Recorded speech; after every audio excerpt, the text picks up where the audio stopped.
be here with. And let me just start by saying welcome again to everyone. I'm really thrilled to have you all here. Thank you for spending one of the last days of 2024 with us. I cannot believe this year is coming to an end. And I am really thrilled to have Seth Sherwood with us, who is a seasoned New York Times travel journalist. And I'm sure you've read his articles before. He has written over 200 articles for the New York Times, exploring destinations from Europe to North Africa and the Middle East. So, just a little bit about Seth. He is a native New Yorker and a longtime Paris resident. He specializes in uncovering the cultural heart of a place, whether that's vintage shopping in Bangkok or the contemporary art scene in Beirut or live music in whichever city he's visiting, Marseille, Brussels. So many articles he has written. And he especially has written a lot about European capitals. And his most recent article was just published, 36 Hours in Venice, which is a wonderful weaving together of art and artisanal crafts and architecture, food. So really exciting stuff. So there's a lot for us to cover today. I want to dive in, and first I want to learn about your career, Seth, and how you got things started, and then we can talk about these destinations that you've written about recently. We're going to focus on Lisbon, Porto, and mostly Venice, because that's fresh in your mind and fresh in many of our minds, because some of us traveled to Venice in October. So, to start off, can you tell us about your journey to become a travel journalist for the New York Times? How did this happen and when? Would love to hear about that. Yes, absolutely. Well, I should begin by saying that I never studied journalism. Um, it was never my intention to become a journalist. I never studied journalism. And interestingly, neither did any of my friends, colleagues who write for the travel section at New York Times. All of us were literature or history or political science majors or whatever at college and might have master's degree in those fields. I don't know, other than Ingrid Williams, who writes a lot of the 36 Hours pieces, anyone else who studied journalism. I was back in the 90s, let's go back. I was a PhD student at the University of Texas at Austin in American literature, and that was my plan. That was also what my father had done as a career, and it looked pretty good. So I was on that track. But I reached the dissertation stage, and that's when I became disenchanted and lost the energy. Congratulations to you, Lauren, for finishing your dissertation and your PhD. You must know how hard it is to find an interesting subject, do all that research, do all that writing. I didn't have the wherewithal, so I did something that will date me completely. I picked up the newspaper and looked at the classified ads for jobs and applied to a editor position in Austin, got the position and found out that it was a company, a very small company that made travel guides. And that was my segue from academia into publishing and travel. I don't think anyone has probably ever used Weissman Travel Reports, but that was the name of the company. And it was financially solvent at the time with an unusual business model of providing travel guides to the whole world on seat on hard disk basically on what were they called? I can't even remember the floppy, not floppy. CDs, What's that? CDs. Yeah, and CD-ROM, like CD-ROM. CD-ROM. Thank you, Yep, CD-ROM. yep, yep, CD, like the whole yep. vocabulary has been forgotten. It was CD-ROM guides to travel agencies. So two things that no longer exist. Um, and when I had that job, I started trying to write travel articles as well. I was immersed in doing travel guides for the company. And we were reading travel articles all the time as editors to, basically steal, crib, repurpose information for our guides. So we were reading New York Times and many others, many travel magazines. And I started pitching travel stories to the local newspapers in Texas, the Dallas Morning News, the Austin American Statesman, and some others. And I started getting some articles placed, very small ones at first. And sometime around 2003, we noticed that the New York Times had this new section called Escapes, and there was this new column called 36 Hours in dot dot dot. And at the time, it was all domestic destinations in the US, places like Carmel, California, or Providence, Rhode Island, kind of mix of larger cities and charming small cities. And it occurred to me that my grandmother lived in such a place, and I was about to go visit her one summer. And so I pitched to the New York Times. I photocopied all my clips from the Dallas Morning News and the Austin American Statesman, and I had actually landed a couple of Washington Post travel articles, which was pretty good. That was the highest I'd come. I photocopied those clips. I made a nice CV on, very nice sage green heavy paper. I folded it all up into a nice envelope and used my best handwriting and sent it to the editor. Even then, it was unusual to send a letter. Email was, totally standard by 2004, but I wanted to stand out, so I put the extra effort in. And pitched 36 hours in Ogunquit, Maine, which is a charming New England town Mm. where my grandmother lived and where I spent all my summers as a kid and teenager and 20 something. No reply. Months went by. I kind of gave up the idea of writing for the New York Times when one day the phone rang, and it was an editor from the Times who said, Seth, we found your letter in the slush pile, which in journalism is the pile of all the mail that's about to be thrown out. And she said, we actually like the concept. Gunquit sounds good for this sort of for the 36 hours column. We'll give you X number of dollars. We'll give you this much in expenses. And are you still available to do that? So that's how it happened. 6 months after sending that, I went back to my grandmother's house and wrote that article. And it did really well on the most emailed article list. It was number 2 for the week. Don't ask me why. I landed one more 36 hours article later that year. That was in Lawrence, Kansas. And then I decided to move to Paris in the fall, this was 2004 now.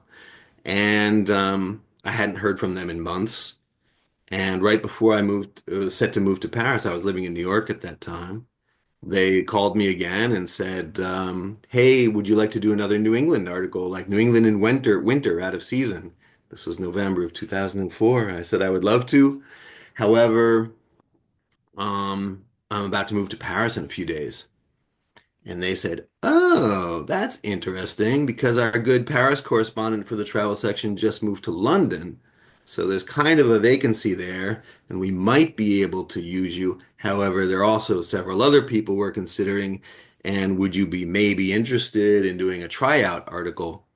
And I said, "Yes, absolutely. What did you have in mind?" And the editor said, "I want to send you to Marrakesh to do a feature about Marrakesh, Morocco." And that was a whole adventure that could be, one 90-minute Zoom session in and of itself. But let's just say that I wrote the article, they liked it, and since then they've been sending me all over.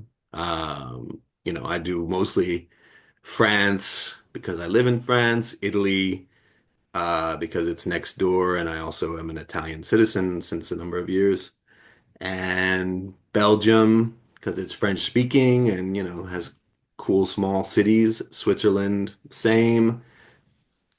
Portugal came about through a weird set of circumstances, and I've never let it go or I've tried to protect that turf as much as I can. And Morocco, and those are kind of my main areas. And then there have been other articles in other places, but I've never had to write for another publication, and life's been really good. Wow.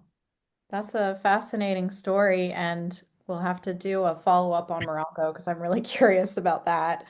But how do you go about researching each destination? Because I know from your travel schedule that you're on site, in depth, exploring. How does that work when you're intensively researching these and writing these articles?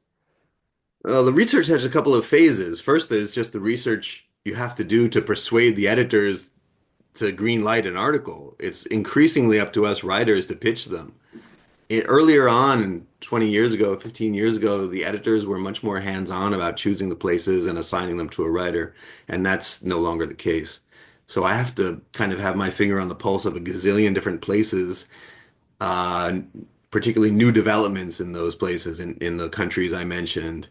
And any if there's a big new airport or a waterfront renovation or a big new museum or theater or like a new nightlife district that's emerging, parks, gardens, anything that's new is what they want. The articles will eventually have old stuff in them too, but they want something that's newsworthy. It's a newspaper, so they want places that are in development and kind of trendy or should be. So there's a huge amount of research that goes into that is mostly on the internet. I have a Google News reader that sends me every day keywords like all articles with keywords like new museum, new theater, new restaurant, emerging restaurant scene. So I get a slew of emails every day that I go through, and that's the preliminary research. If they green light a place, Venice as an example, then suddenly, I'm thrown into having to research specific venues in the destination, not just new grand developments, but now I have to find out all the restaurants, all the hotels, all the museums and galleries and shopping and whatever. And that there's sort of a hierarchy of research. The best is cool friends. If you have, friends who go out, who love going out to eat, who are involved in the art scene or whatever, those are the absolute best tips to get. Or their friends, 1 degree of separation. Um, for the Portugal articles, it was all based on my network. I have really good contacts in both Lisbon and Porto, so I don't think I had to do barely any outside research. Venice was another story. I'd been to Venice, a number of times, but not recently, and never on assignment. And I have one friend there who's, sort of in the restaurant business or grew up in the restaurant business, and she gave me some good food tips. But then if you don't have primary sources like that, you have to resort to, as I did in Venice, like Italian language blogs, Italian language local newspapers, Venezia Today newspaper, Cibo Today blog, some other Italian sites, the Gambero Rosso guide for food, which is excellent, and some other sites. El Decor in Italian, I use a lot for Italian destinations. They always find good shopping and cultural destinations I found in El Decor. So I patched it all together from that. I luckily didn't have to go to the third level of research, which is not that great, which is going to English language sites and guides, which I really don't like to do. In fact, when I can, I try to find a Lonely Planet and Rough Guide online for the destination I'm going to, and I try to look at all the restaurants and bars and whatnot that they recommend and make sure I don't go to any of them. Wow. Those guidebooks tell me when I'm on assignment where not to go. Some of them are good. I mean, and I use them sometime in my personal travel. I'm going to Malaysia, as I told you, in a matter of days, and so I will use some guidebook for Malaysia. But, I would never write New York Times stuff based on guidebook information. So that's generally how it happens. And then we go to the destination, and one of the most common questions I get about my job is, do you really spend 36 hours only in the places you visit? And the answer is absolutely not. That would be insane. There's no way we could do all that research in such a limited amount of time. I spend 3 or 4 days or whatever the budget will allow, running around from 8 a.m. to midnight, checking every single place and trying to allow room for serendipity, the like cafe billboards or hotel concierge suggestion, which generally isn't very good, or, flyers posted on construction sites that might have new performance venues or ga art galleries or whatever, things like that. And it's just a constant runaround for 4 days, and then we have to distill that into 12 spots. So it's quite intense, and it is not a like a holiday that you have ever been on. Absolutely. So you try to have a specific time frame during which you're doing this research. A specific time frame, meaning Like how long were you in Venice, for example, to research and Venice write? was a very unusual example because I signed up for homeexchange.com and managed to land a home swap in Venice. So I was there for 2.5 weeks. And I'm very glad I was because it took me all of 2.5 weeks to feel like I had really seen and sampled Venice, not from A to Z, that's impossible, but where I felt competent talking about it as an authority. I had to go to so many places. Venice is tricky because it's, on the one hand, it's not geographically vast. On the other hand, it's just so complicated, and there's just so many venues, so many places to eat, so many places to shop. Shopping was the hardest part of it all, actually. Yeah, and so many hidden corners because Exactly. it's just Exactly. everything's in front of your face. It's so like obvious, but those are the things that you try to avoid. You have to go deeper to find the real gems. That was the goal, yes, especially, because so much of Venice is so over touristed, we tried to focus on places that hadn't quite been overrun. There are no venues in the Piazza San Marco district or the central Sestieri of Venice, you might have noticed. Yeah, and that's like very touristy and also floods the most often if you're in the in St. Mark's, that area. Um, so which destination for you in your experience writing these articles, the 36 hours articles, which destination has been the most challenging? There are different types of challenges in writing a 36 hours article. We don't have the kind of challenges that our colleagues in the political section do, who are, writing about the fall of Syria or traveling secretly in Afghanistan now to see what the Taliban have created. Um, Obstacles in travel writing are like, do you have enough time to see all the places, the constant running around, as I said, or anonymity? How do we have to remain incognito through these trips, especially for 36 hours. So, remaining under the radar, not discovered in restaurants, especially, is difficult. The the main obstacles I've come across are destinations that actually turn out not to have enough stuff to warrant a 36 hours article, it turns out. Like Doha, Qatar. I went there in 2008. There was all this talk about Doha. They had launched this major film festival. They were pouring huge amounts of money in Doha into luxury hotels and whatnot. There was a lot of buzz around the development of Doha. It was going to be the next Dubai. And I went there on a 36 hours assignment. I was just flabbergasted. There was nothing to do. I mean, I managed to there were a couple of good museums that they'd created, but I got to the Sunday section of the itinerary and I had no idea what to put. I wound up going to the latest luxury mall that had been created, just because it gives you a weird insight into the rich Gulf country slice of life hanging out at the mall. And even in the mall, the big luxury mall in Doha at that time, there were local shops selling interesting things, handcrafted things from Gulf countries and whatever. But yeah, sometimes finding enough stuff to fill the itinerary was hard. I had that problem in Casablanca once as well, years ago. That probably wouldn't be the case anymore. And then occasionally you go to a destination like Damascus, where I went to write 36 hours in Damascus 15 years ago.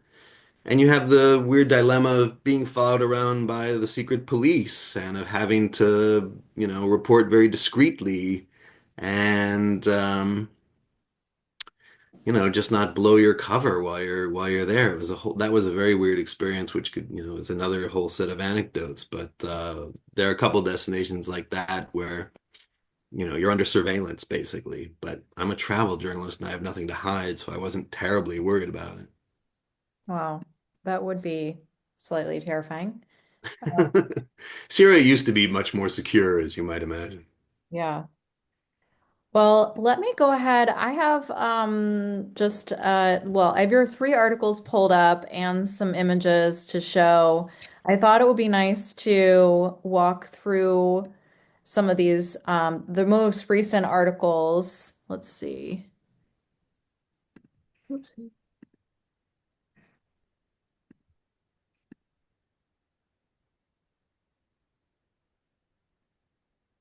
Okay.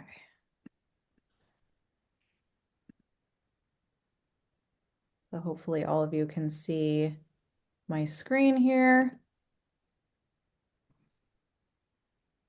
Well, that's a nice montage, Lauren. Thank you.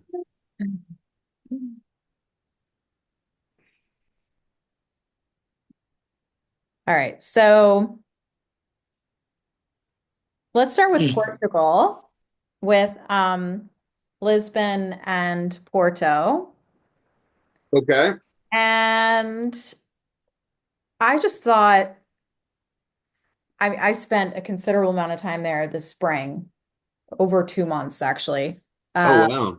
yeah, that's where we went. We went to Lisbon, Évora, and Porto, and the Douro Valley, some of us even, and really experienced Portugal in depth. But before this journey started, I really wanted to get my feet wet and really familiarize myself with Portugal. So I spent actually quite a bit of time in Porto, which I was really impressed with.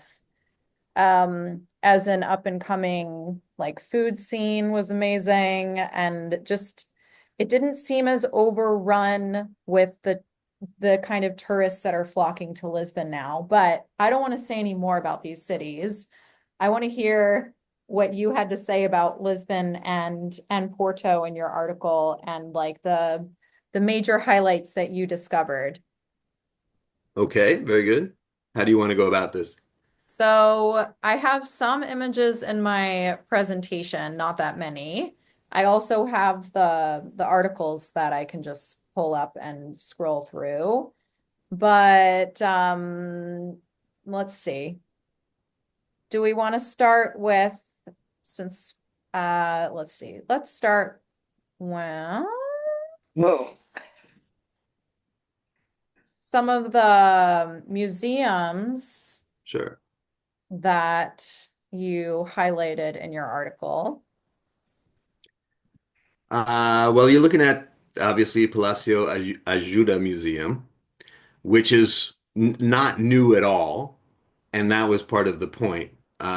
In every article, we do try to have some of the older, classical, more historical components of the city represented, but we try not to do the obvious ones that every guidebook or travel show has already featured, which, in Lisbon would probably be the Say Cathedral and the monastery in Belém, whose name is escaping me.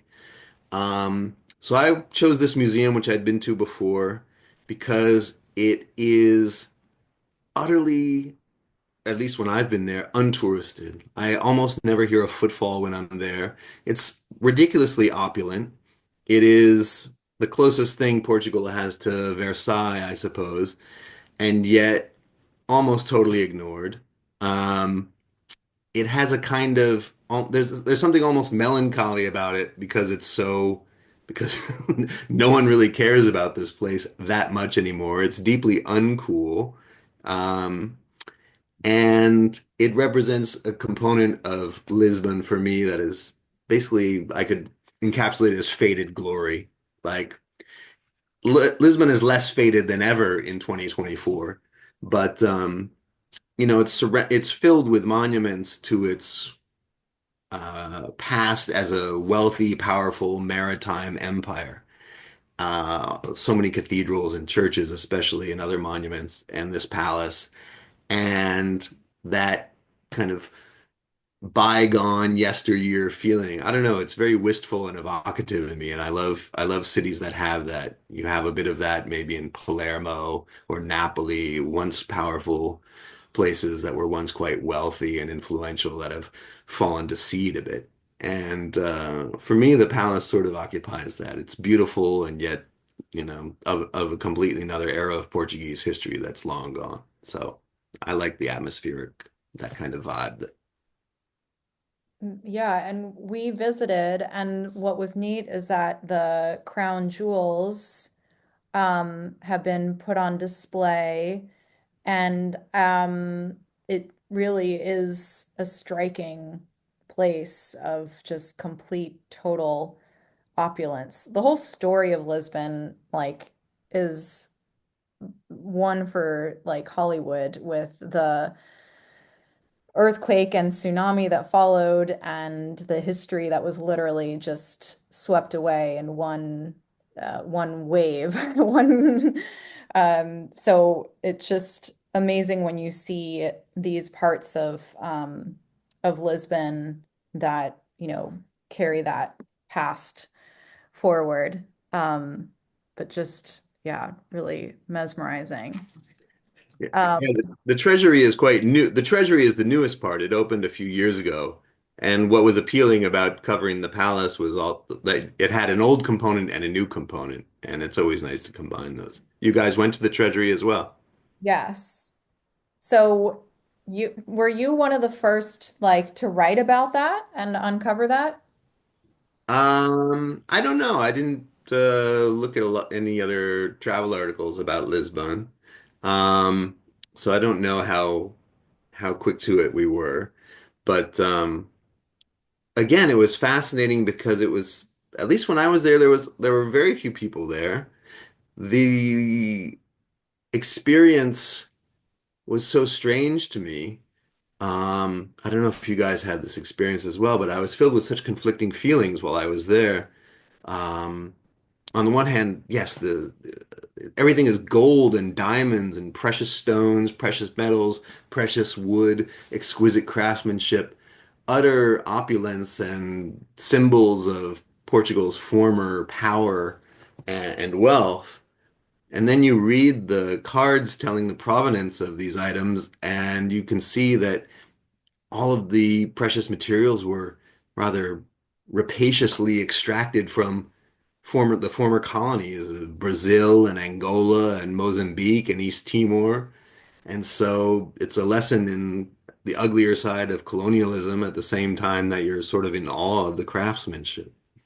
Exactly. And that's quite haunting, actually, everywhere you go in Portugal, especially these like lavish churches with this gold like absolutely everywhere. But yeah, that's really artfully stated. The that lasting kind of legacy of colonialism. Um, and yeah, it's really interesting to think about that. Um, and I'm wondering too, before we talk about the Saralvis Museum, um, which other museums or historical sites in Lisbon caught your attention? On this particular trip, I didn't do that many of them. There's so much new stuff in Lisbon, and that it was hot, that took up so much of the article. Um, in I'm trying to remember in past visits what historical things I've done. It's interesting. I haven't been to a lot of the classic historical parts of Lisbon. I haven't been out to Sintra to see those 19th century palaces. I haven't been in, oh, maybe I have. I can't remember anymore, frankly. The famous monastery in Belém. Um, yeah, the if I went to those places, it was long ago. This trip was really about, the new Lisbon.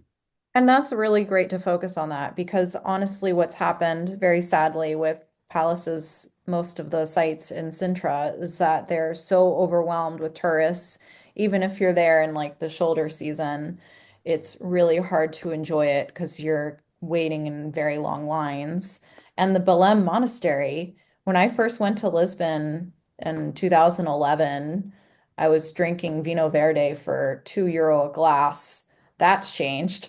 And then Belém Monastery, we just walked right in. I mean, I was impressed, but I wasn't like overwhelmed. And now it's, really difficult even to enter. And then there's the Pastel de Nata, a famous place right next to the monastery that's really looks more like it's become kind of like this grandiose cafeteria with people from all over the world trying this, the famous pastel de nata. Um, but yeah, I think Porto, I mean, the Saralvish Museum was such a delight because it could be enjoyed without hardly anyone there. Um, what were your impressions? The Cervalves Museum, I would argue, is the best museum in Portugal. Or it's certainly my favorite. It's obviously got an amazing collection. It's sprawling on beautiful grounds. It's designed by a Pritzker Prize winning architect, and it continues to grow. It continues to add things all the time. It's not a static institution. I don't know if you guys saw I think it's called the Treetop Walk on the grounds. Did you see Yeah, that? we did that. Some of us, yeah. Which is kind of random, but also Yeah. kind of great, and new since the last time I was there. Was the Yayoi Kasuma show still going on? Yeah, and that was like extensive. It was very comprehensive exhibition of or retrospective. Yeah, I'd never seen that much of her work in one place at one time. A lot of museums kind of focus on the infinity rooms and the optical illusions that, are really good for selfies and whatnot. But yeah, this exhibit went back into her old paintings that were surprisingly kind of representational and was a good survey of her career. So I thought that was quite cool. And you went to the new wing as well. Yeah, it's really an amazing collection with artists that I recognize from the Venice Biennale. So it was this weird Ah, like bringing two Porto and Venice together, which was really interesting. But yeah, this museum, I have to agree with you, was impressed me the most in all of Portugal. And I loved how it's just this grand estate with gardens that were just stunning.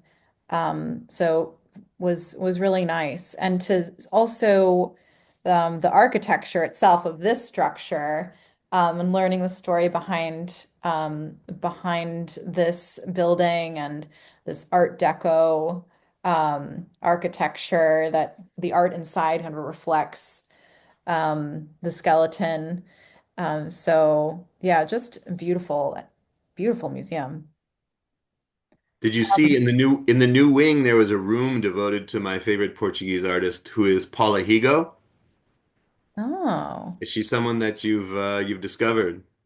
I have not. Paula I Higo, her last name is spelled Rego. Paula REGO. Higo, yeah, she's a fascinating painter. She just died a few years ago. She was quite old. And look into her work. You're an art person, so you would appreciate it.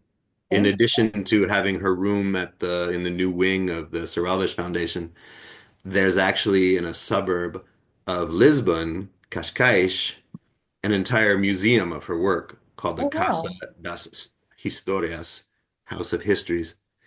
And the architecture of the building is fantastic, and her work is fantastic. It's very strange and sort of sinister, and sometimes inspired by fairy tales and folk tales, but always with a kind of dark cast or arch humor. Paula Higo, check it out. All right, thank you. I Yeah. certainly will. Um, oh, let me go back.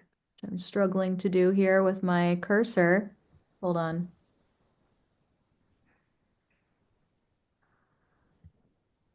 I'm using a Google PowerPoint, which I'm not so. You're far more skilled with this than I would be. Hold on. Well, while I pull it up, but what are the restaurant highlights from Lisbon and Porto that caught your attention? In Lisbon, I was extremely surprised to discover that there's not just a vegetarian restaurant scene in Lisbon, but a very good one and a very high-end one. I'm not vegetarian. I didn't think anyone in Portugal was vegetarian because it's the land of pork, roast chicken, sardines, shellfish, seafood rice, shrimp. It's just meat and fish piled up as far as you can see, historically, traditionally. And so I was pleasantly shocked to find myself eating in a vegetarian restaurant, which almost never happens, and to find myself loving it. So RK, ARKHE was the one I chose to focus on. Oh, right here. Yes, Yeah. exactly. Yeah, exactly. Um, this is a testament to Lisbon's um, culinary evolution, and probably also speaks to there's this new population of people who now live in Lisbon, these international wealthy vegetarians who have, moved in. The expat population, in Lisbon has exploded, whereas some places are suffering from over tourism, Venice, Porto, Barcelona. In Lisbon, it's over expatism. Just too many people have moved there. But I thought that restaurant was excellent. There's an upside to it because now there is a market for certain types of places that couldn't have existed before, and this is one of them. And the meal there was fantastic, and I was surprised to learn that the chef, who's a Brazilian fellow, had worked for years as a butcher in a Oh, French restaurant, and then I guess it turned him off to meat, and he opened this vegetarian place. So that was my restaurant discovery in Lisbon. That was my favorite restaurant discovery in Lisbon. In wow. Porto, there's one actually that I didn't put on the list. I'll give you an insight into if you ever go back, a restaurant called Babel, which is kind of North African, Mediterranean, Portuguese, European. It's kind of a mashup with a lot of interesting spices and ingredients from North Africa, Middle East with Portuguese ingredients. And it's kind of dimly lit. It's a casual restaurant. It's fun and lively, but it's also kind of dark and candlelit, sort of sultry. If you go back, Lauren, or anyone, try Babel. That's my tip. Awesome. And any reason for not including that on your list here? Yeah, because I included their hotel Ah. under the hotel. They have like or a guest house rather. It's just a few rooms. So I included them under hotels, and there's a bar in the article that is owned by some of the same people that have the Babel restaurant and hotel. So I felt like those people had been featured enough. I didn't want to give them a trifecta. Yeah, that makes sense. Amazing. And what about the gallery scene in terms of art galleries? Any notable like contemporary art galleries that you found in Lisbon and Porto? In Porto for sure. Um, in my first version of 36 Hours in Porto from around 2010, it was featured heavily, so I didn't actually feature it again in this one. But did you guys go to the street called Miguel Bombarda? No. That's the heart of the gallery scene in Porto. It's Okay. small, it's small galleries of kind of okay to good quality, I would say. You're not going to see any artists whose names I'm guessing, in those places. But in the gardens that I featured in the Porto article, they're called the Palacio de Cristal. These gardens that overlook, they're like high up on a hill and they overlook the river and provide magnificent views. I was very surprised to come across a municipal art museum there. Yeah, exactly. There you see the arena in the middle. But there's also a municipal museum that opened around 2018, so not that long ago, that puts on only temporary art shows. But the one I saw was excellent. It was on two levels. It was a lot of multimedia, pretty avant-garde stuff. I don't even know if it has a name. I can't remember. It's just the museum of those gardens, and that was kind of a wonderful, unexpected twist. Cool. And the other thing that's new with Porto is this wonderful market that which you covered. I did. Yeah, markets everywhere I go, I try to go to all the markets. This is partly a personal thing because I love markets.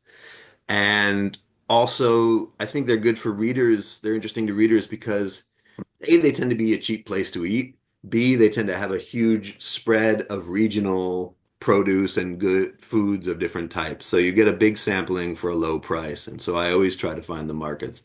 And plus, I just like the lively, convivial atmosphere of markets. And it's Much more than very specific, site specific.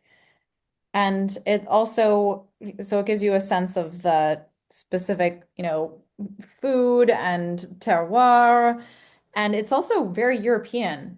Like markets are kind of a novelty for us in the US at least, I think. Yes, in New York City growing up, I didn't know, I knew of one market, no one was talking about it. In Asia, obviously, they're much more common. Asia and Africa, they have their markets, but Totally. And yeah, in Latin America for sure. in Latin America. But yes, we as Americans, it's not really well integrated into our culture. But Yeah. I love them, and this one, I particularly like it because it's not. I want to contr Did you guys go to the Time Out food market in Lisbon? I saw it. We didn't go there. So the Time Out food market has been a huge success for the last 10 or 12 years or whenever they opened it.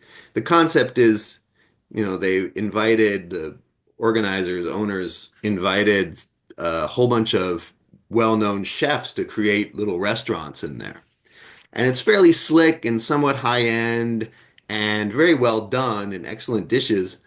But it's more of a food court than a market, let's say. Whereas the one in Porto, the Palau market, is an actual place where people go and buy their daily or weekly stuff. They have all the produce, the tomatoes and the potatoes and the raw fish and all the raw ingredients you can buy there. In addition to on the upper floor, they've created some restaurants. I didn't even go to the upper floor to try the restaurants. I just assembled a makeshift meal, as it were, from the different produce stalls and whatnot.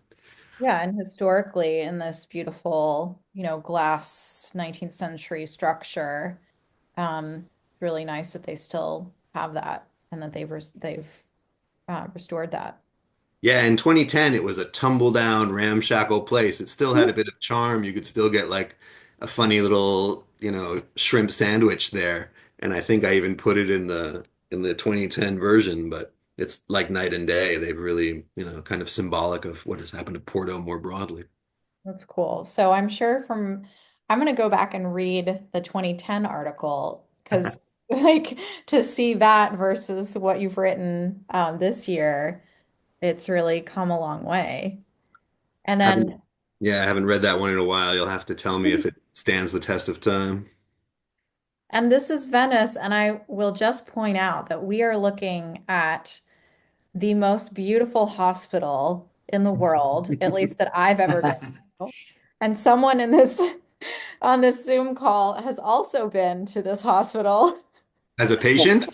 as a patient. Sorry, I don't mean to laugh, but it was really just this very unfortunate thing that happened, but she is fine.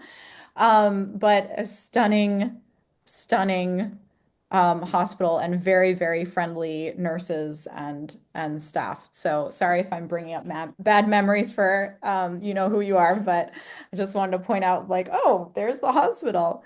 Um, but let's talk about your Venice. And just by the way, this person is like the most amazing traveler and go with the flow and handled that situation with so much grace. I was just unbelievably like in admiration of her grace. But let's talk about your article in Venice, which, of course, Venice, you're saying that the destinations that are covered now tend to be like new, trendy places. Venice doesn't really strike me as new and trendy. I love Venice, but why now? Why 36 hours in Venice now? Very reasonable question. Before I get to that, I just want to point out one thing while you have this image in front of everyone. Matteo, the photographer, intended, I think he successfully did, to duplicate in photographic form a canvas of exactly the same scene, angle, view done by Canaletto in the Oh, 1700s.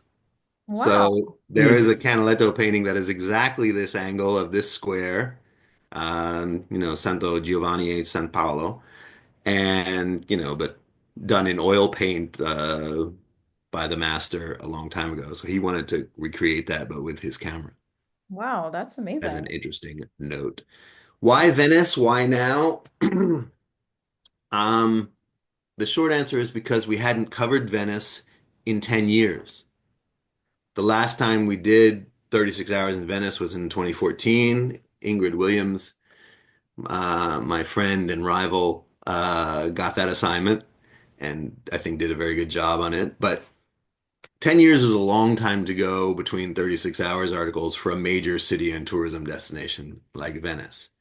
And so when I pointed this out to the editor, that it had kind of slipped through the cracks, she was like, "Oh, please get on that." So even though I've never lived in Venice, I've only been to Venice as a tourist before. She trusted me to do it because I'd done many, many other Italy articles and I speak Italian. I have the citizenship and all that. My Italian credentials are sufficiently burnished now that I could get that assignment just by pointing out that it had been a long time. I was hoping that there would be a gazillion new developments. 10 years is a long time. A lot could change in that time. But most of what has changed is that Venice has decided that it doesn't like tourism as much as it used to and has made all kinds of restrictions on it. So new hotel development has been significantly curtailed. Obviously, cruise ships have been banned, many other restrictions. And there weren't that many big major developments to report on of the kind that my editors generally like to include in these articles. The major one, and this is great for you guys, maybe you're already aware of this place, is Palazzo Diedo, the creation of Palazzo Diedo. Did you go to that? We didn't, but I was seeing on the news and then reading in your article, too late. But we were so busy immersing ourselves in the Biennale that that really, yeah, consumed our time. But amazing discovery that you made. Yeah, as it should. Yeah, I mean, I got to see that museum just before it closed, the Palazzo Diedo. It opened only this year, and they had a temporary show that I was able to see while I was there in November, but it's now closed again until its real official opening in spring. So have to go back. I'm keen to check it out. It's a beautiful space, and obviously the curators or directors, they're connected to all the best artists. There were so many contemporary artists whose names I knew and whose work I knew in some cases. And this garden as well, which That's the other big new thing. The garden has existed for hundreds of years. It's attached to a kind of famous church on Giudecca Island, but it's never been open to the public until this year, and it had completely gone to seed. It had completely, just hadn't been taken care of properly. So it was totally replanted and renovated and open to the public for, 12 or 14 euros or whatever it is. And now they're, having a real go at it. There's a cafe that's beautiful. Then the sunset over the water from the very back of the garden is magnificent. wow, sounds like an amazing spot. Um, I so mean, you notice Venice doesn't have a lot of green spaces. no, no, a lot of blue spaces. Um, yeah, it's really interesting. Um, oh, we loved this. We love the Fortuny and all the textiles in Venice. Did you Um, did you go to the Fortuni's museum home? It's like house museum. yes, Good. yes. That's also interesting, opulent and strange. And interesting that you, well, is this the one? Because I've seen from the Vaporetto, the Fortuny sign on the Giudecca Island. So you went in there to find this particular space. Is that? where you were. Exactly. This is the factory. This is where Okay, their manufacturing plant has been for 100 years. So yeah, I want to go to the source. amazing. There are so many fascinating places with textiles and um, all over Venice. And then there are Cicchetti, of course. Um, Let me ask you briefly, did you guys try lots of Cicchetti places or a few or I tried a lot. We didn't do that many on this trip because there was only one Cicchetti place that I really, really enjoyed that I thought was like excellent. And we just needed to be there at the right time and whatever. Although we did have Cicchetti on top of a hotel rooftop that is completely hidden, and I Yeah. discovered it by just random occurrence, and we went there. That was fantastic. But they didn't serve the traditional Cicchetti. Um, I don't know. What was your experience with Cicchetti? Well, being a travel journalist, of course, I had to try every Cicchetti place I could. Um, I probably went to 12. I could have easily done more than 12 or 15, let's say. Most of them I thought were completely fine and undistinguished. These kind of the cicchetti with one or two ingredients were serviceable as a snack, but I would never order them again. Rare were the places that kind of got creative and interesting with the cicchetti I found. One that I liked that I thought was a little more innovative or interesting was called Al Portega, Osteria Al Portega. And the one that I chose to feature Um, wasn't the best. It was probably in the top five, but it was the most charming. It had the nicest staff and the most rustic, cozy interior, and it's right on a canal. You can drive your boat, to this Cicchetti place. With cute waiters serving you the Cicchetti, clearly. I understand that you don't do the photography. I don't. No, the photographer goes after. Once I've finished the article, actually, copy is sent to him or her, and that person immediately goes. I see. Interesting. Um, let's What see. is by the way, you mentioned that you found one good Cicchetti place other than the rooftop. What is it? So I'm gonna have to dig in my saved Google Maps to tell you. I will find it. Um, the hotel with the rooftop is called Hotel Alla Commedia, and we had the Yeah. rooftop entirely to ourselves. Wow. It I was did not phenomenal. send that to me on the WhatsApp so I have it or something because Yeah, it's not anywhere in my dossier and I have a massive research dossier. yeah, it's right near the famous department store, the Tedesco, the German department store, which also has a rooftop, but that one's like which everyone goes to. which So this had a rooftop. It's ah, closing. it's closing. Ah, Yeah. This interesting. was big news when I was in Venice, like Oh. scandalous, like this opulent, department store lifestyle complex was out of business. Oh, the whole store is closing. Yeah. That's sad. We went there and that would be very sad to, I mean, I think it's gone. I don't know wow. if it's closed yet, but that's the plan, yeah. Wow, that's sad. Oh, I hope that's not the case. They need to just like funnel the tourists there from St. Mark's. Like, come on, this is where all the designer stuff is. Um, I love these photographs. I don't know how the photographer managed to get on. It's like he's climbing the rooftops of Venice. That might be from the top. Did you go to the Molina Stucchi Hotel by any chance on Giudecca? Oh, It's in an old mill building, a big old industrial mill. It's a Hilton Hotel now, and their rooftop has a fantastic view. Very good cocktails, actually. I had one of the best Negronis uh, oh, of the trip there. Maybe the best Negroni of this trip was on that rooftop. I think he was probably up there. wow. That Yeah. is my favorite cocktail. So much to share. All right. I don't want, well, you did have also the Guggenheim in your article as well, which is not a new spot, but it is like it a must see every single time in Venice. Did you discover anything new when you were at the Guggenheim?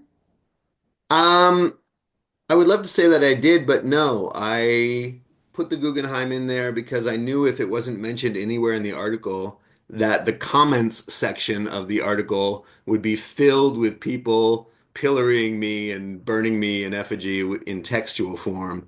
Um, so I had to mention it. I mean, it's a great collection, obviously, but you're quite right. It's not new and it never evolves. It's always the same artworks every time I'm there. And, I like Jackson Pollock and Ellsworth Kelly and Mark Rothko, but, also you see them in the great museums of the world. It's not that original. It's impressive, but it's nothing new in a sense. Yeah. So it was there just to protect me. That's interesting. You have like your strategies. You know how to work it. Well, I don't want to, I want to make sure that we get to actually your questions because you had questions for our audience. I have a few. So let me stop my share and yeah, ask away. I have them written down in case you forgot. Do you want me? I think I can remember them. Well, I almost never meet actual readers in the flesh, and I'm curious to Oh, see what happens to the articles, after they're sent off to sea like a giant ocean liner, and I wave goodbye, and then it vanishes on the horizon. I do sometimes read the comments if I'm feeling, particularly strong and sure of myself that day, because they tend to skew kind of negative, and the comments are almost always of the sort, I can't believe you went to Venice and didn't mention this place where my wife and I ate in 1972. Um, but I'm curious, first of all, if a travel article has ever inspired any of you, if reading a travel article of any type in any forum has ever inspired you to take a trip somewhere that you weren't thinking about already. Has it persuaded you to go to a place that wasn't already on your mind? You have to be the moderator, Lauren. okay.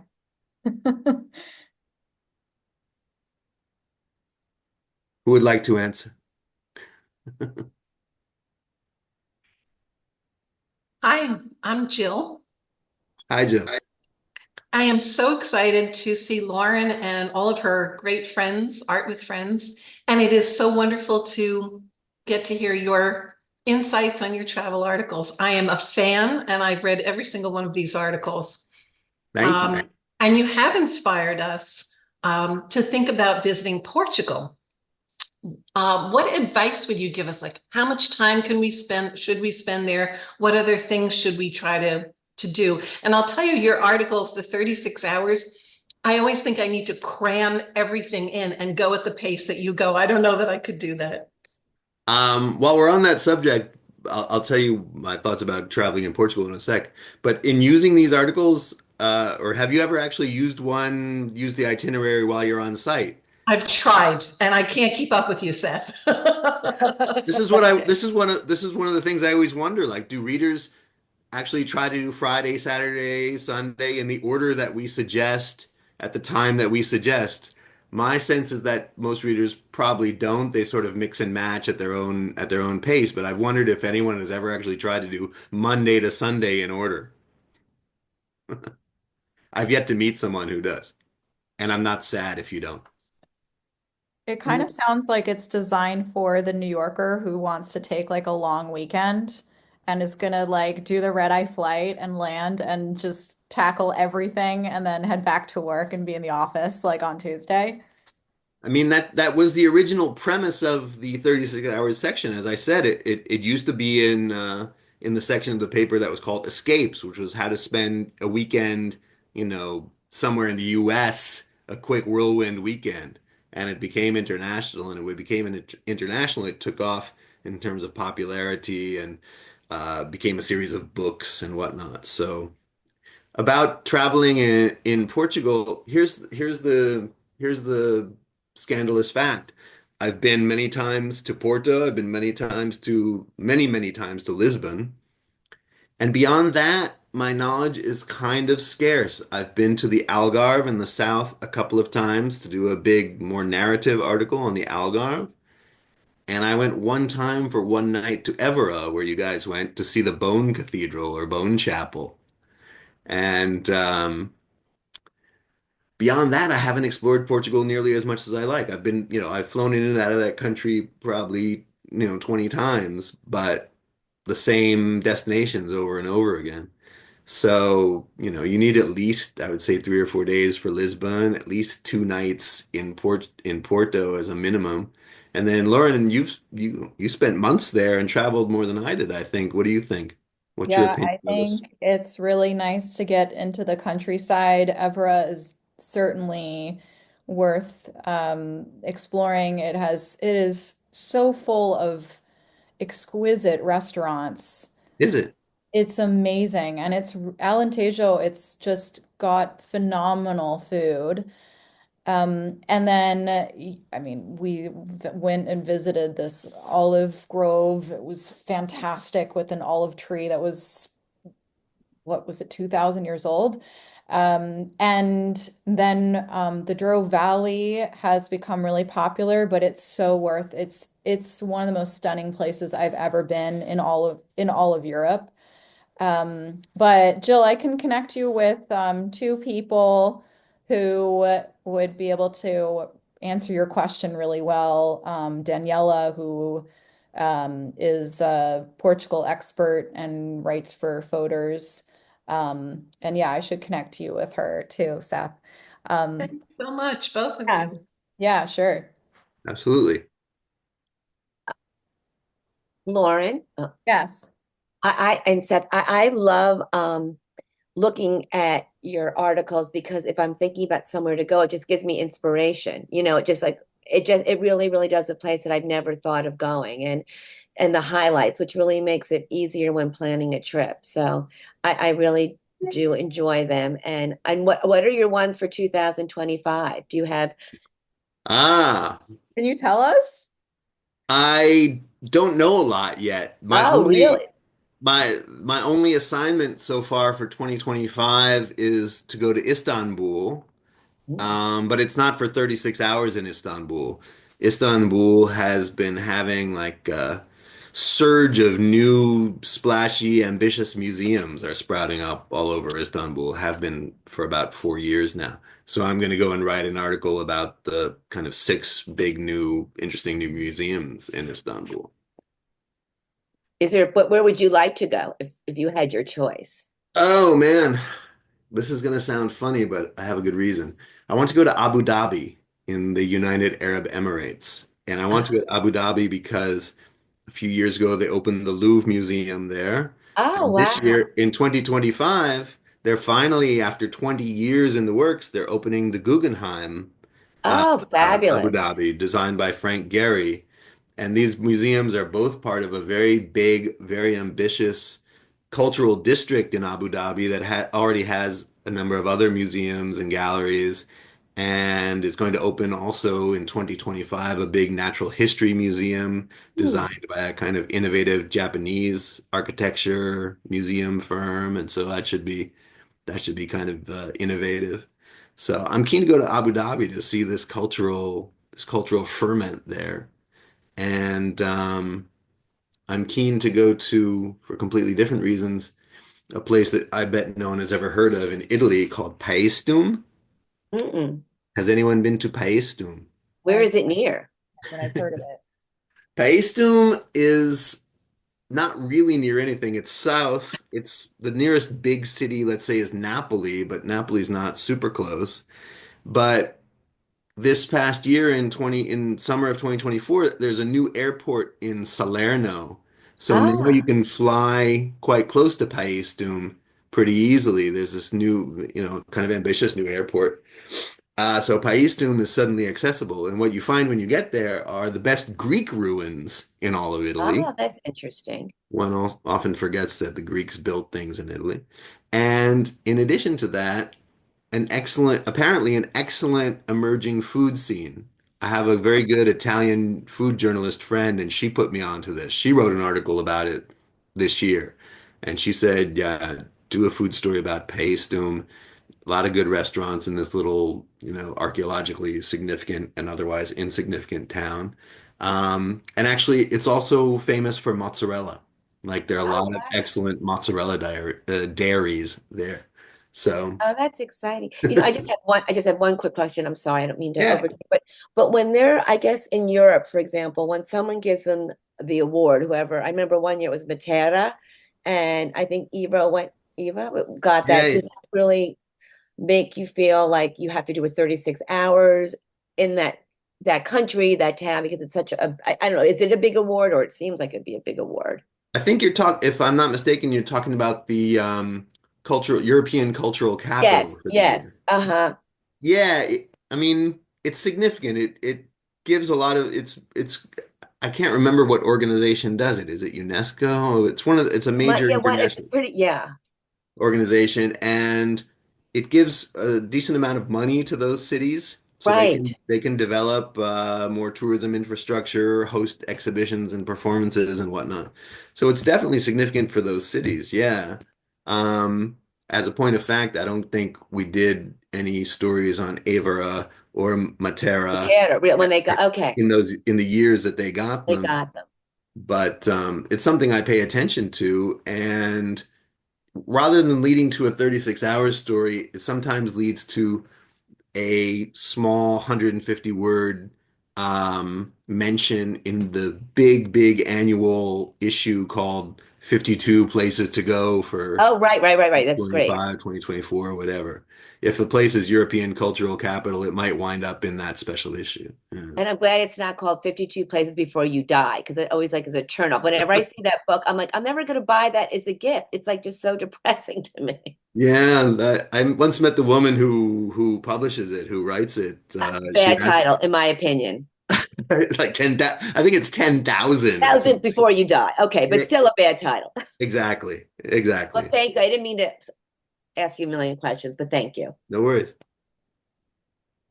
It also just like the way that these articles, the way they come up, I mean, you keep returning to the same places, and yet at the same time, you're finding new places like Paestum to visit. Right. It's fascinating. It just shows that it's infinite. There's no this idea of a bucket list or trying to see it all, or even the idea that you have done a country.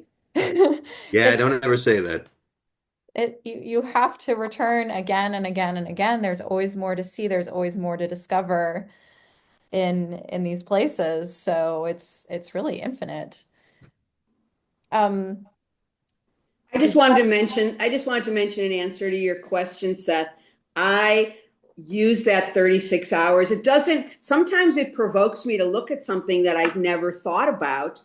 I can't imagine ever doing it in the order in which you do it. I think you have to be about 24 and only need a few hours of sleep. But I find them to be so interesting. And I see that other organizations have kind of, I don't know, have kind of stolen that 36 hours or something concept. Um, but I have just found it to be really interesting, along with the 52 weeks. My question, though, to you is, as someone who has now canceled going to Egypt for two consecutive years and has decided that I'm probably never going to do it. What do you do about, or how do you discuss like the relative safety of places? Because as a woman traveling, one of the things that I really love about Japan is you can walk around there at midnight and no one's going to hassle you.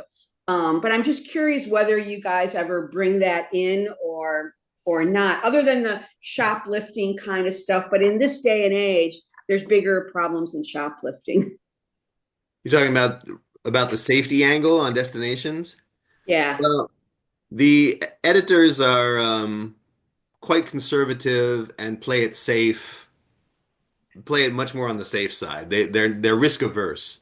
The New York Times travel section is in general fairly risk averse. Yeah, you're not going to see. I would be very surprised if you see any Middle East travel destinations for a while, and kind of global hotspots, tend to, there's Well, not. what about Istanbul?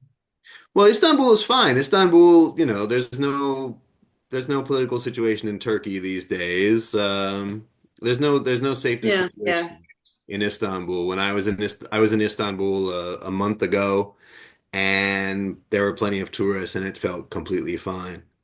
So you Um, don't ever even include that kind of piece in. I was kind of going back and thinking, did they ever do that? Um, Mentioning the Embassy. we almost never mention the security situation in places that we write about. Um, Generally, the assumption is that if it's in the New York Times travel section, it's safe. got it. And yeah, Got it. if there's any question, the editors tend to squelch the idea. What about when you were followed?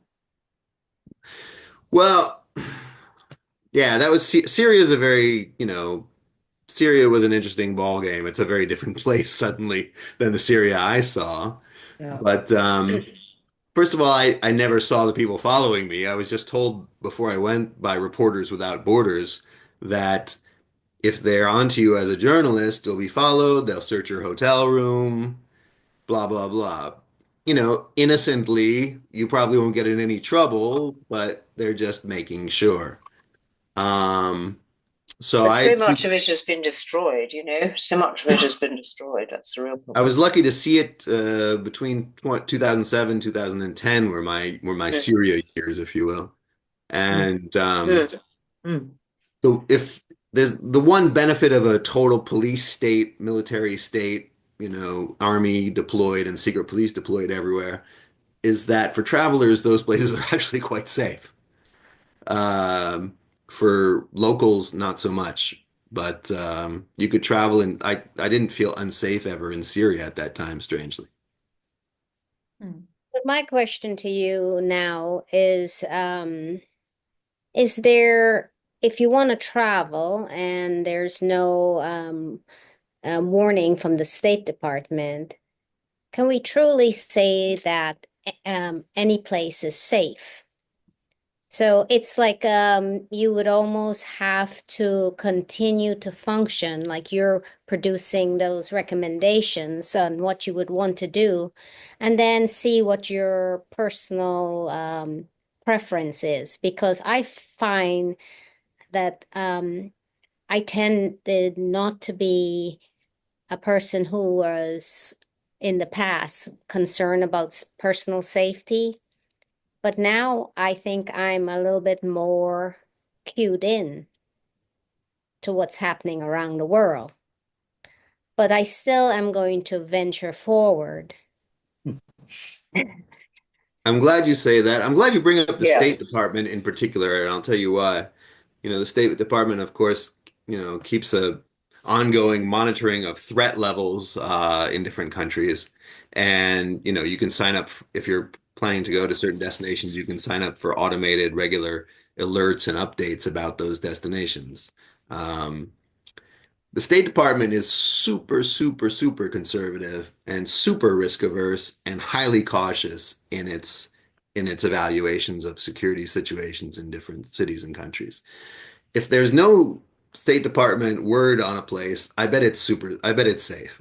Because if there were any hint or risk at all, the State Department is going to amplify that and say, travelers considering going to the Jersey Shore this weekend, should be aware that a man was pickpocketed there 3 weeks ago. I mean, they're hypersensitive to the threats, and they, for good reason. I mean, it's kind of their job. They have to feel like they're protecting Americans in every way they can. But I've been to plenty of places that had a security warning of a certain level. There are 4 levels, I think, and it's been fine. Um, I think, Seth, the only problem, the Foreign Office in the UK is exactly the same, overly cautious, and therefore I, I'm sort of, wouldn't say I dismiss what they say, but I have to take that into account. The problem comes with travel insurance. Sometimes the travel insurance people don't want to cover you. If there is a State Department, I think, or but certainly a Foreign Office notice that somewhere isn't safe, which is, particularly irritating.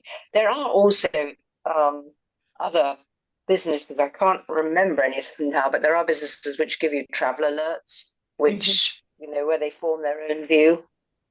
But just in general, in the conversation in the Middle East, I mean, I went to Oman earlier this year and I went to Egypt last year, and they were fantastically safe.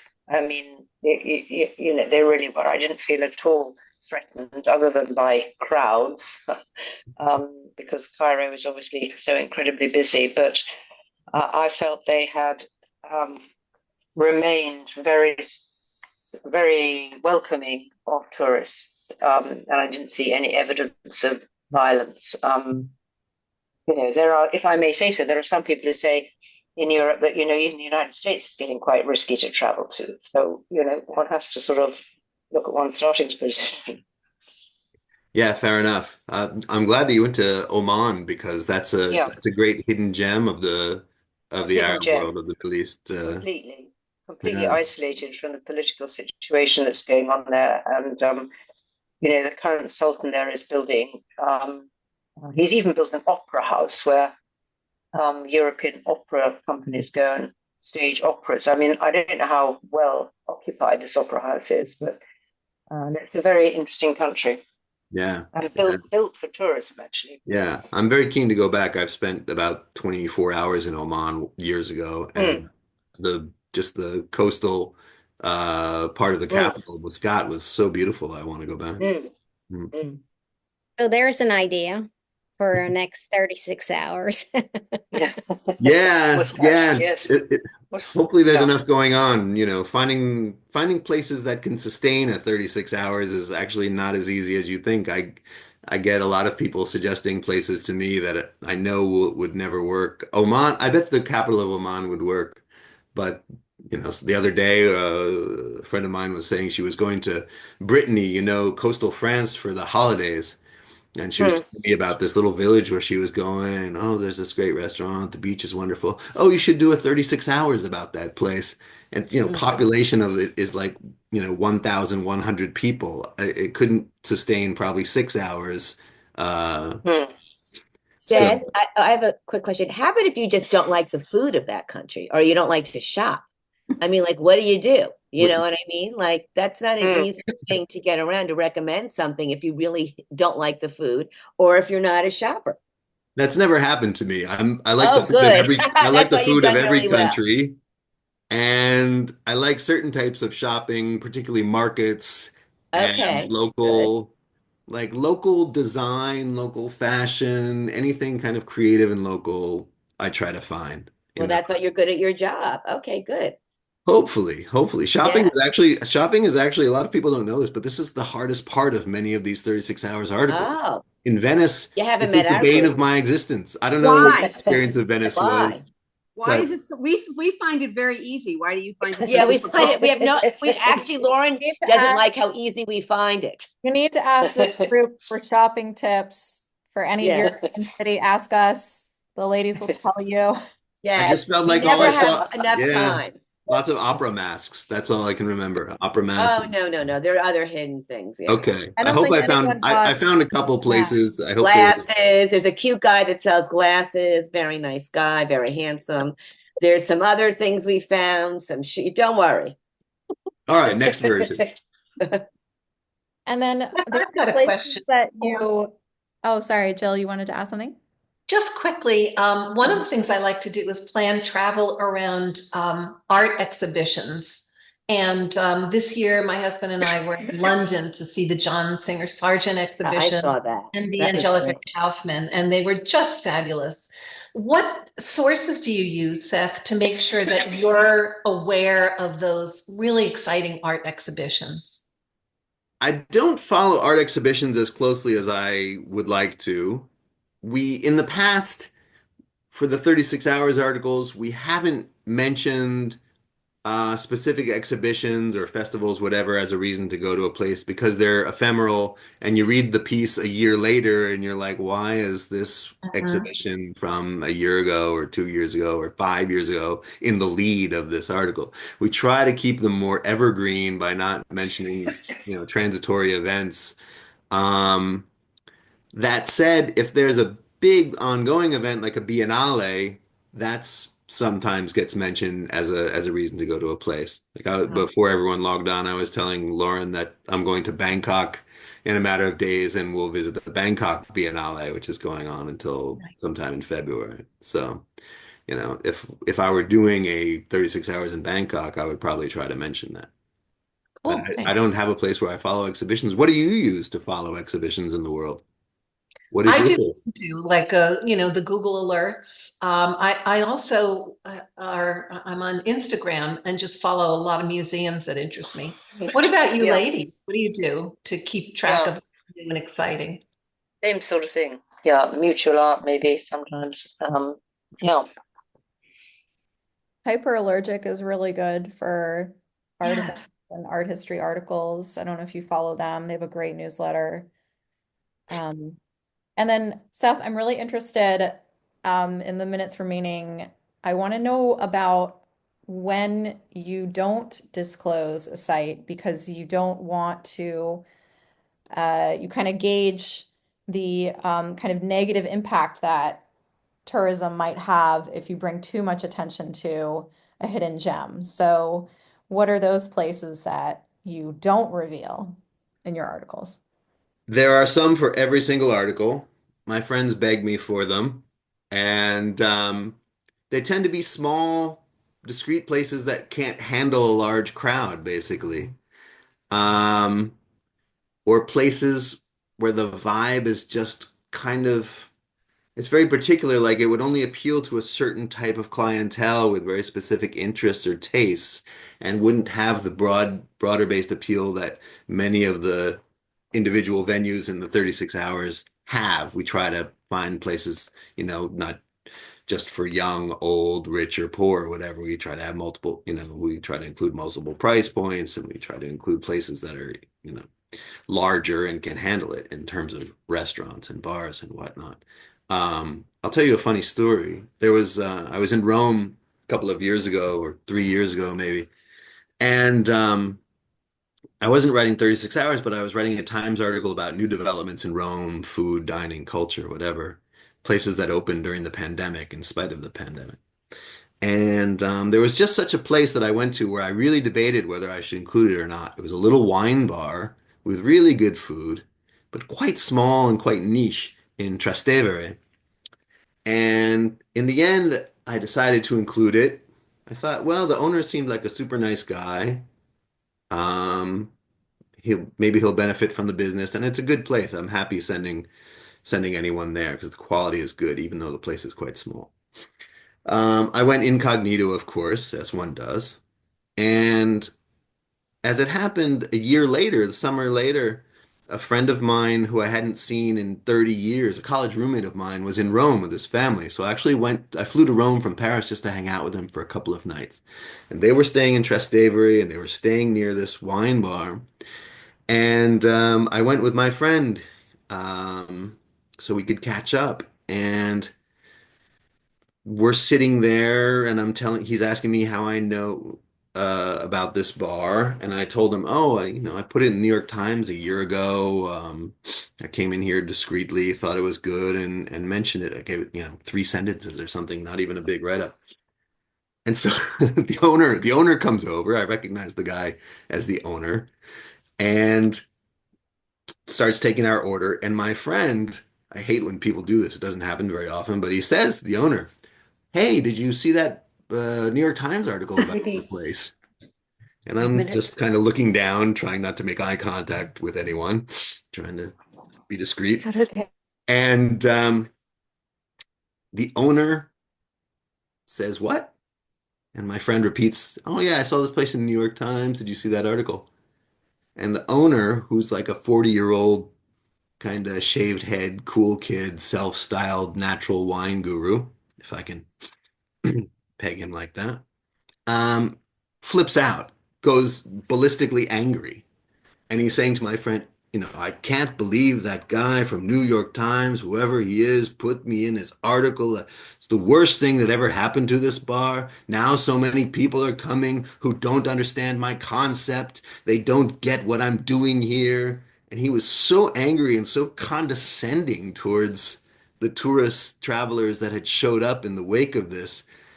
I just it was not I had never expected that a person whose business was featured in the New York Times would have that reaction, and it was just amazing to me to see that reaction. But it's eye-opening. Maybe it's not the first time. But he didn't out you. No, I wasn't outed, thank God. There would have been a brawl. I would have been beaten to death by, Mr. Natural Wine. You don't understand me. You ruined my life. Um, but not everyone appreciates being in the Times. I've never seen a fist fight in a natural wine bar. That could have been a first.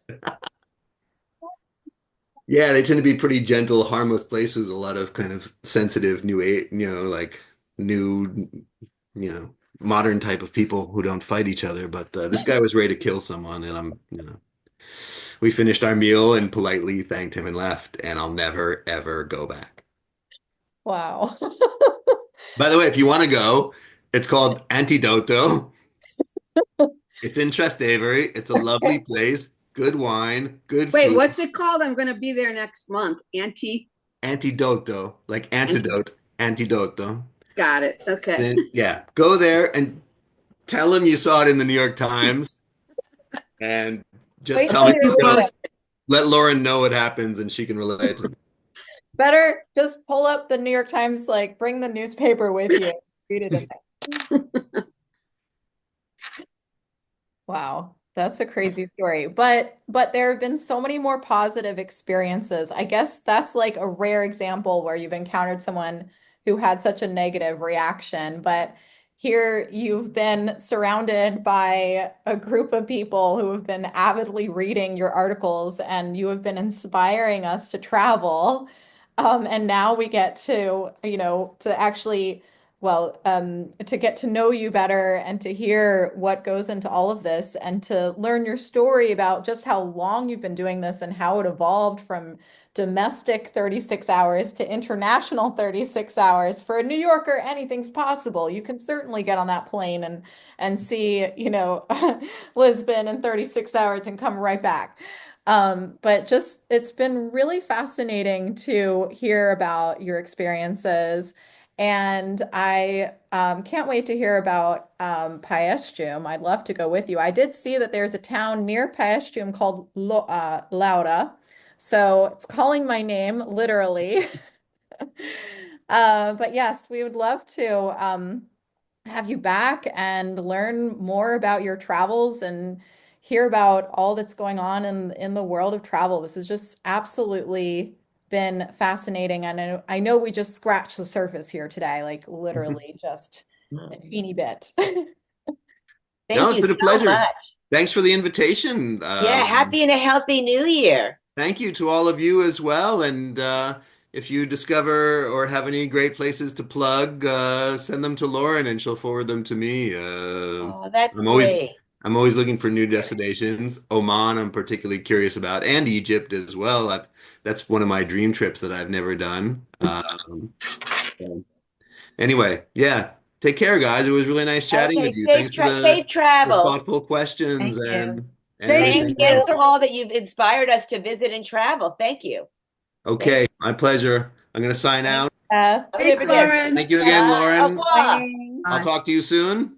I hope that all of you have a beautiful new year, and I hope to see many of you in 2025. Yes, we're going back to school. Winter break's Back to almost over. school, that's right. Starting the week of January 6th. So I hope that you'll join us for some phenomenal art conversations about powerful women and resilient women. We're going to have a lot of fun. So I hope you'll join us All right, for take that. care, everyone. Happy and a Happy healthy and a New safe new Year. year. Thanks. Hi. Bye. Hi, Lauren Jimerson. Thank you. I can give to you. She's a very smart woman.